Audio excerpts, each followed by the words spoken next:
Telugu Desam party 1994లో సింగిల్గానే గెలిచింది. ఆనాడు లక్ష్మీపార్వతిని వివాహం చేసుకుని వెళ్ళినప్పుడు ఇక ఓటమి ఖాయం అనుకున్నటువంటి సందర్భంలో కూడా బలంగా విజయం సాధించింది. అప్పుడు ఒక్కచోటే. అంతకుముందు కమ్యూనిస్టులు బీజేపీతో ఫస్ట్ ట్రిప్ వచ్చేటప్పటికి అంటే 83లో ఫస్ట్ సారి ఎలక్షన్స్కి వెళ్ళినప్పుడు మేనకా గాంధీ పార్టీతో పొత్తు పెట్టుకున్నారు. 85లో వచ్చేటప్పటికి బీజేపీ కమ్యూనిస్టులు అందరూ కలిసి ఆ రోజున, ఎందుకంటే నాదెళ్ల భాస్కరరావు ఉదంతాన్ని బేస్ చేసుకుని 89కి వచ్చేటప్పటికి ఓటమి పాలయ్యారు. 94కి వచ్చేటప్పటికి మళ్ళీ ఇండివిజువల్గా గెలిచింది. అప్పుడే చిన్న చితక సపోర్ట్ అంటారు కానీ బహిరంగంగా ఏం లేదట. ఆ టైంలో విజయం అయ్యింది. 95లో చంద్రబాబు గారు తీసుకున్నారు. 99లో బీజేపీతో కలిసి వెళ్ళి గెలిచారు. 2004 సంవత్సరంలో బీజేపీతో కలిసి ఉన్న ఓటమి పాలయ్యారు. 2009లో బీఆర్ఎస్ అంటే ఇప్పుడు బీఆర్ఎస్ అప్పుడు టీఆర్ఎస్ ప్లస్ కమ్యూనిస్టులు జాతీయ స్థాయి పొత్తు పెట్టుకున్న ఓటమి పాలయ్యారు. 2014లో బీజేపీతో పొత్తు పెట్టుకుని పవన్ కళ్యాణ్ మద్దతుతో గెలిచారు. 2019లో పవన్ కళ్యాణ్ పరోక్ష మద్దతు కానీ బయటికి వెళ్ళిపోయినట్టు బీజేపీతో లేకుండా ఒంటరిగా పోటీ చేసి ఓటమి పాలయ్యారు. మొన్నటిసారి జనసేన బీజేపీలతో కలిస్తే గెలిచారు. అంటే అవసరం అన్నది వాస్తవంగా తెలుగుదేశం 30 మార్కులు అయితే మిగతా ఇద్దరు కలిస్తే 5 మార్కులు. ఇది ఖాయం, నేను ఒప్పుకుంటాను. తెలుగుదేశం లేకుండా వాళ్ళు గెలవరు. వాళ్ళు లేకుండా కూడా తెలుగుదేశం పాస్ అవ్వడం కష్టమైంది. ఇది గుర్తుపెట్టుకోవాలి. చంద్రబాబు గారిని ప్రేమించేటటువంటి వాళ్ళు బాబు గారికి ఆ నీతి తెలుసు కాబట్టి, ఆ రాజకీయం తెలుసు కాబట్టి, ఆ బాధ్యత తెలుసు కాబట్టి జాగ్రత్తగా ఎక్కడ త్యాగం చేయాలి, ఎవరిని త్యాగం చేయాలి, మన పార్టీ కార్యకర్తలకు ఎలా లాభం చేకూర్చాలి అని బాధ్యతగా చేసుకెళ్తున్నారు. కానీ చదువుకుంటున్నాం, విద్యావంతులం, ఉన్నత ఉద్యోగాలు చేస్తున్నాం, కానీ మనం మాత్రం మూర్ఖత్వంగా బాబు గారు తీసుకునేటటువంటి నిర్ణయాలను తప్పుపట్టడం ఒక ఎత్తు, లేదా అవతల ఉన్నటువంటి వాళ్ళ పట్ల చాలా చులకన భావం. ఎంత అంటే రాష్ట్రంలో ముఖ్యమైన ఘటనలు జరిగినప్పుడు చాలా జాగ్రత్తగా ఉండాలి. అలాంటి సందర్భంలో బాధ్యతారహితమైనటువంటి మాటలు ఏదైతే తాజాగా జరిగింది, ఇప్పుడు మొన్న ఏదైతే కీలకమైనటువంటి అంశం జరిగింది ఆ రోజున, ఏది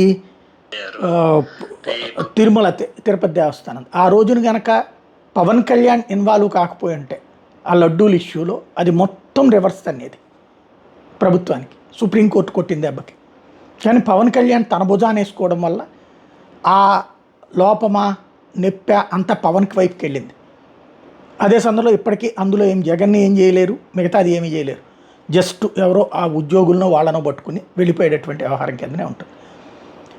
ఇప్పుడు సింహాచలం ఇన్సిడెంట్, ఒకప్పుడు పుష్కరాలైనా ఇప్పుడు ఈ ఇన్సిడెంట్స్ అయినా అదే జగన్ అయ్యి ఉంటే కనుక నానా బీభత్సం తెలుగుదేశం శ్రేణులే చేసి, జనసేనను బీజేపీ కూడా చేసి, ఇప్పుడు వీళ్ళ ముగ్గురు చాలా బాధ్యతగా చెప్తున్నారు ఇలాంటి సంఘటన పునరావృతం కాకుండా చూడాలి, ఆ బాధ్యులు ఎవరినైనా శిక్షిస్తామనేది. జగన్ అయినా అదే పని చేస్తాడు, కానీ జగన్ క్రిస్టియన్ అని ఇంకోటి అని అంతవరకు బాగానే ఉంది. కానీ పవన్ కళ్యాణ్ తన భుజాన్ని వేసుకున్నాడు మొన్నటిసారి తొక్కిసలాట.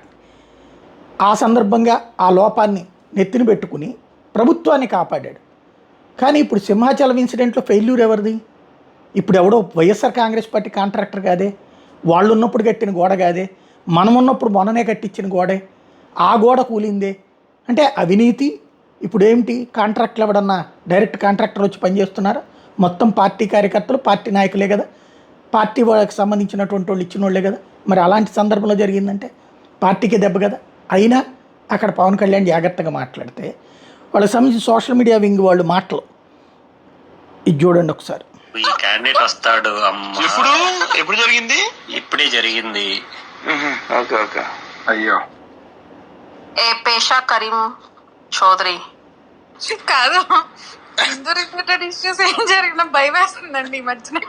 అయ్యో బాబోయ్ అని. నిజమే, ఏం చేస్తాడో తెలియదు కదా ఈయన. నేను మెట్లు కడుగుతానంటాడు, గోడ చూస్తాను, మళ్ళీ ఉపవాసం ఉంటానంటాడు.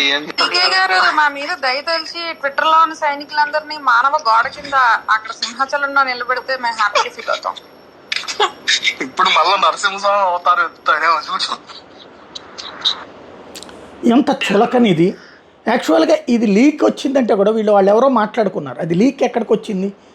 జనంలోకి వచ్చింది. అంటే వీళ్ళల్లో ఎవరో కోపం ఉండినే బయటికి పెట్టి ఉంటారు.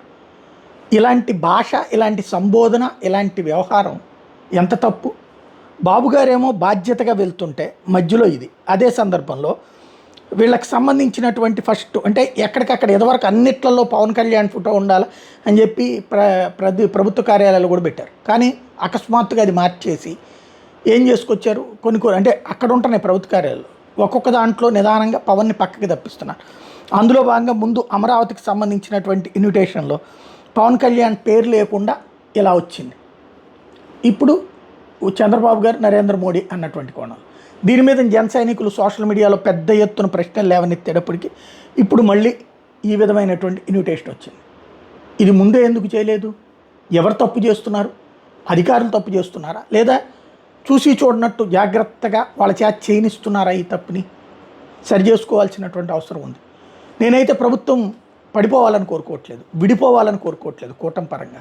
ఎందుకంటే 5 ఏళ్ల కోసం వీళ్ళకి మ్యాండేట్ ఇచ్చారు. 5 ఏళ్ళు కూడా చేయనేయండి. దాంట్లో లోపాలు ఉంటాయి, తప్పులు ఉంటాయి, సమస్యలు ఉంటాయి. అవి పరిష్కరించుకోవాలి, ప్రజలకు సమాధానం చెప్పుకోవాలి, జవాబుదారీతనంగా ఉండాలి, బాధ్యత ఉండాలి.